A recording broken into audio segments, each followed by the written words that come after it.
हरि ओम शांति शांति शांति। भवानी शंकरो वंदे श्रद्धा विश्वास रूपिणो जाभ्यां विना न पश्यन्ति सिद्धः शान्तस्त्वमीश्वरो। अखंड ब्रह्मांड के नायक आशुतोष भगवान शिव इस संसार के पालक हैं, संचालक हैं। इनके ही भृकुटी विलास से संसार संसरण करता है, सृष्टि प्रोद्भासित होती है और पालन का जो पालना है वह पालन का पालना पल्लवित होता है। जैसे पृथ्वी के प्रकृति के 3 तत्व होते हैं, सत्व रज और तम, वैसे ही सर्जन पालन और संहार होते हैं। इस सृष्टि के एकमात्र रचयिता विधानकर्ता भगवान शिव यथास्मय रोचते विश्वं तथेदं परिवर्तते। जैसे इच्छा होती है वैसे ही इस संसार को मोड़ पर लाकर खड़े कर देते हैं। भगवान सूर्य की 12 किरणें इन्हीं की देन है।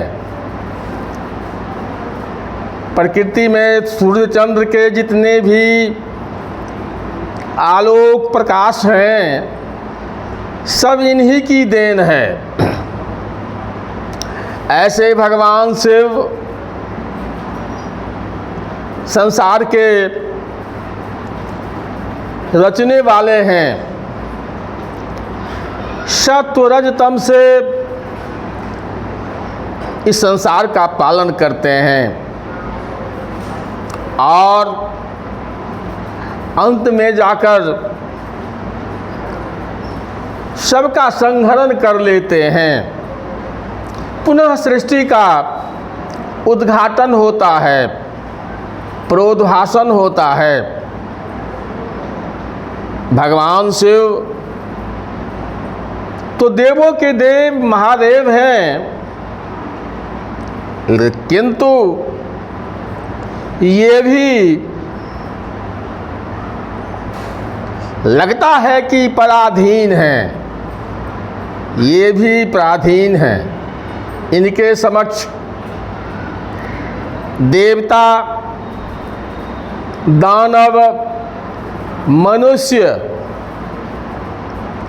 एक जैसा सुख पाते हैं और सबों को ये सम्मान पूर्वक बराबर सुख प्रदान करते हैं। ऐसे भगवान आशुतोष शिव भक्तों के कल्याण के लिए सदैव तत्पर रहते हैं और देवों को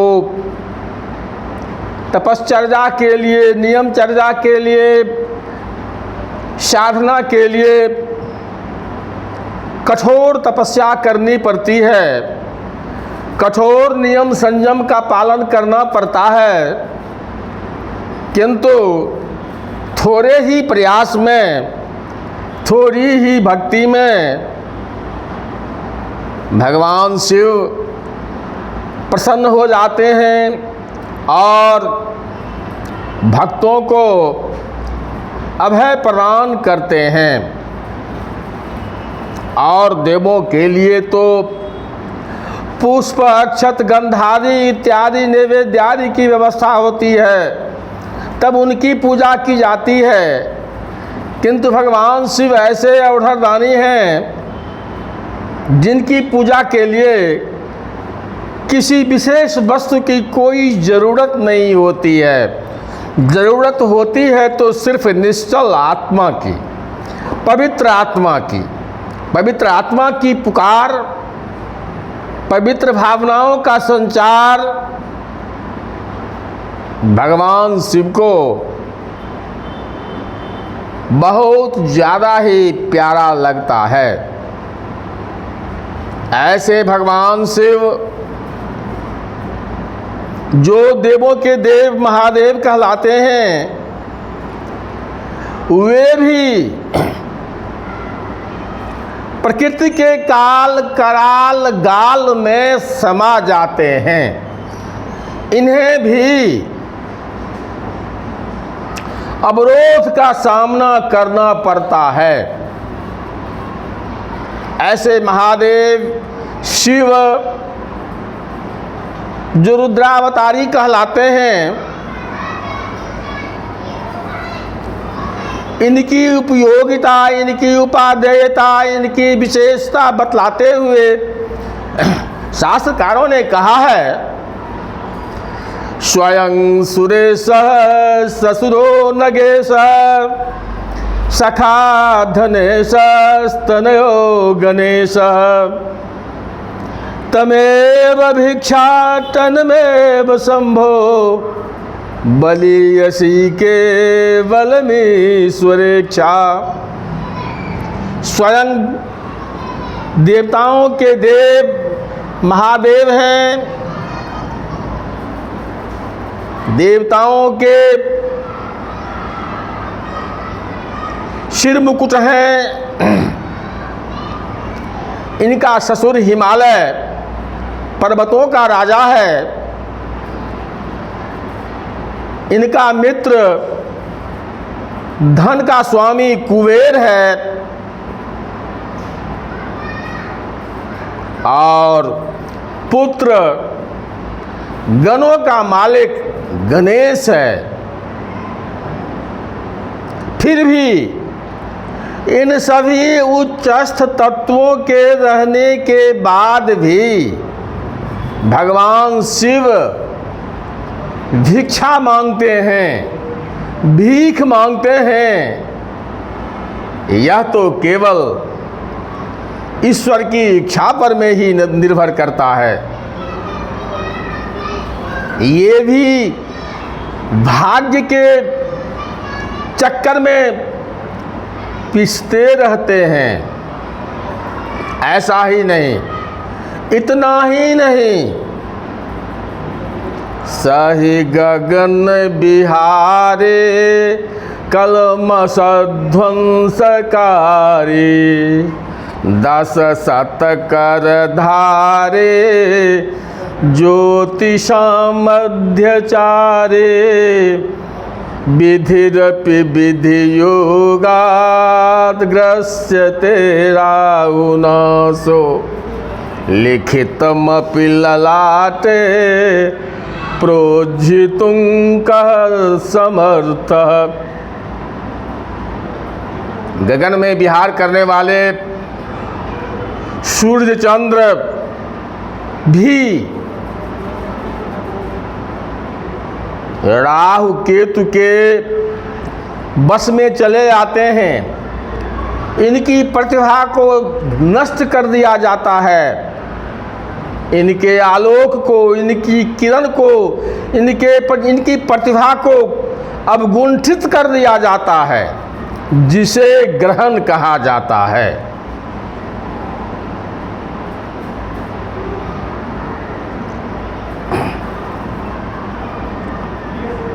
इससे यह सिद्ध होता है कि भगवान सूर्य चंद्र कोई भी देवगण भी भाग्य के चपेटे से नहीं बच पाते हैं। भाग्य बलवान है।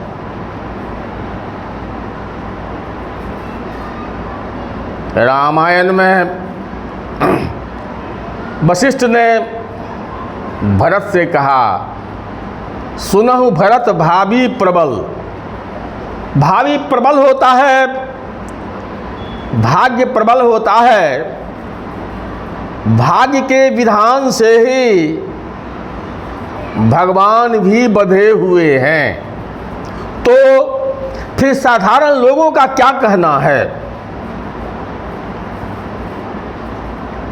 ऐसे संसार के सर्जन करने वाले भगवान शिव,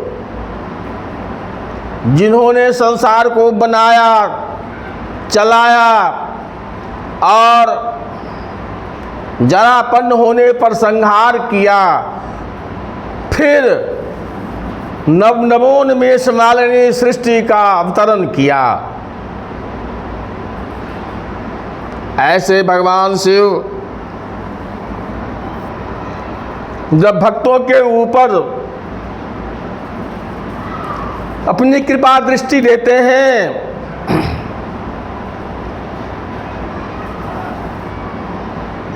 तो चतुर्दिक भद्रता ही भद्रता दिखाई पड़ती है। भगवान शिव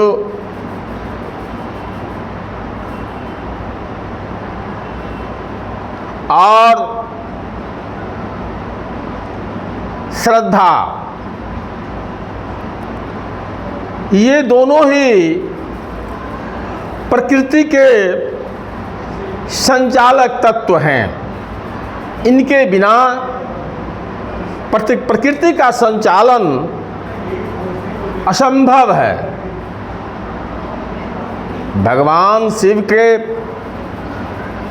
स्वरूप का वर्णन करते हुए कहा, कर्पूर गौरं करुणावतारं संसार सारं भुजगेन्द्रहारं सदा वसन्तं हृदयारविन्दे भवं भवानी सहितं नमामि। कर्पूर के जैसा श्वेत वर्ण, ये करुणा के अवतार भुजगराज को गर्दन में लपेटे हुए मेरे हृदय में सदा वास करें, ऐसे भुजगपतिहारी पशुपति भगवान शिव और मैया भवानी मेरे हृदय में निवास करें। ये तो भगवान शिव के सिर्फ आदर्श कलाओं का एक चित्रण मात्र है। भगवान शिव के प्रखर भक्ति में प्रवीणता को पाने वाला दशकंधर रावण, जो अपने 10 शिष्यों को प्रतिदिन इनकी सेवा में अर्पित करता था, उसे भी ज्ञान हुआ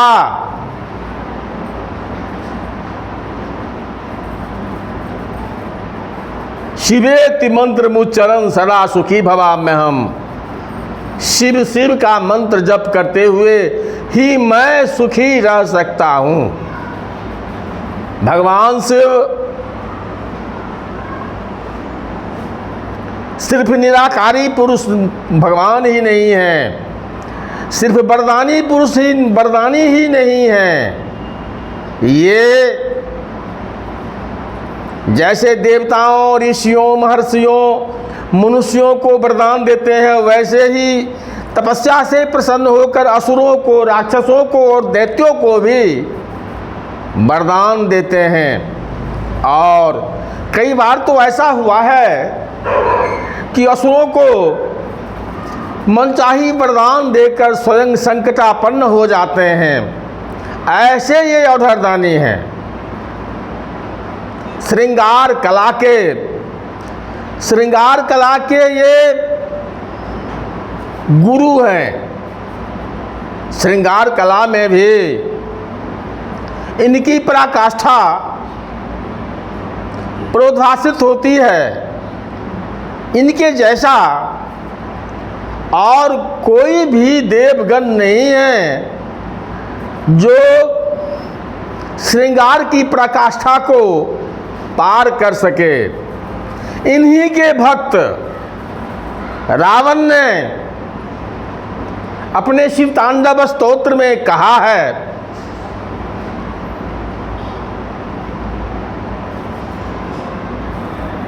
धगद धगद धगद ज्वलद धनंजयाहुति कृत प्रचंड पंच सायके धराधरेन्द्र नंदनी कुचाग्र चित्र पत्र के प्रकल्पन के शिल्पिनी सदा शिवे रतिर्मम। जिस भगवान शिव ने धू धू कर जलती हुई आग से कामदेव को भस्म कर दिया और जिस भगवान शिव ने मैया पार्वती के स्तन पर अपनी शिल्प कला से नखच्छत करके शिल्पी का रूप पाया, ऐसे त्रिलोचन में, ऐसे सदाशिव में मेरी भक्ति हो। भगवान के भक्त भी अलवेले हैं। भगवान के भक्त भी भगवान को सगुण रूप में ही देखना चाहते हैं। उन्हें सगुण ही अपना अच्छा लगता है। सगुण भक्ति की धारा में ही वो भगवान के साथ अपना अंतर्मन प्रतिष्ठापित करते हैं। ऐसे भगवान शिव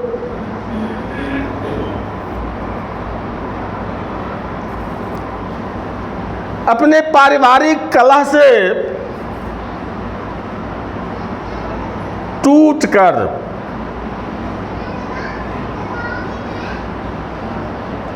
मिट्टी में मिल जाते हैं। संसार के चलाने वाले भगवान शिव आखिर मिट्टी में क्यों मिल गए?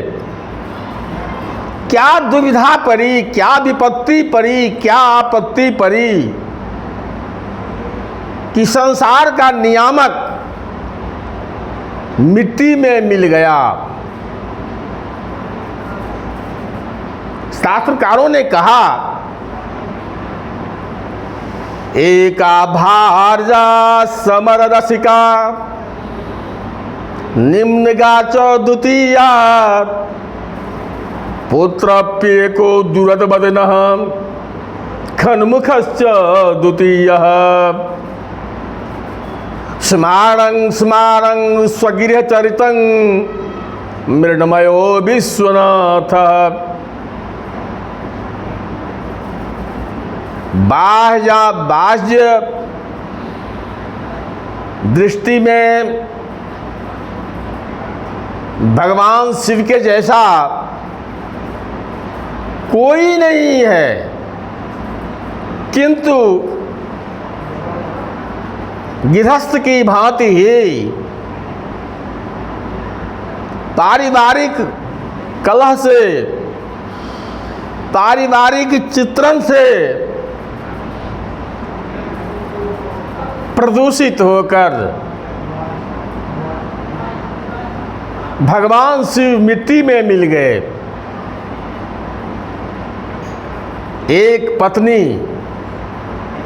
पत्नी जो हर समय कलह करने के लिए ही तैयार रहती है, लड़ाई में ही मस्त रहती है, लड़ाई में ही उसे आनंद आता है, युद्ध में ही उसे विश्वास रखता है, ऐसी काली रूपी पत्नी जिसके स्वभाव से, जिसके आचरण से भगवान शिव सदा दुखी रहा करते हैं। दूसरी पत्नी गंगा, जो गंगा नीचे की ओर ही बहती रहती है, उसे उत्थान होने का, उच्चस्थ होने का कोई भी विश्वास नहीं हो पाता है।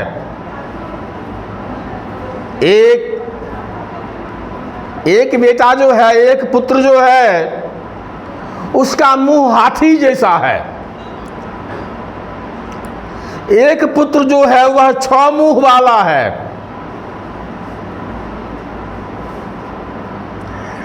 कभी सिंह, पार्वती का सिंह, भगवान शिव के बसहा को खाने के लिए दौड़ता है, तो कभी कार्तिकेय का मजूर गणेश के मूषक को मारने के लिए दौड़ता है।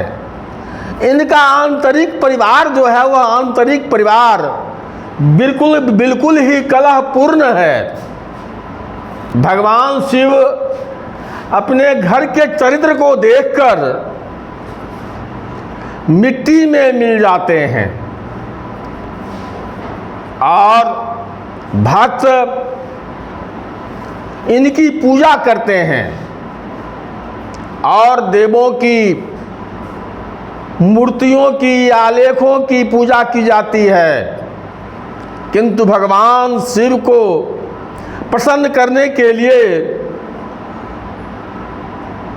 मिट्टी से बनी हुई, मिट्टी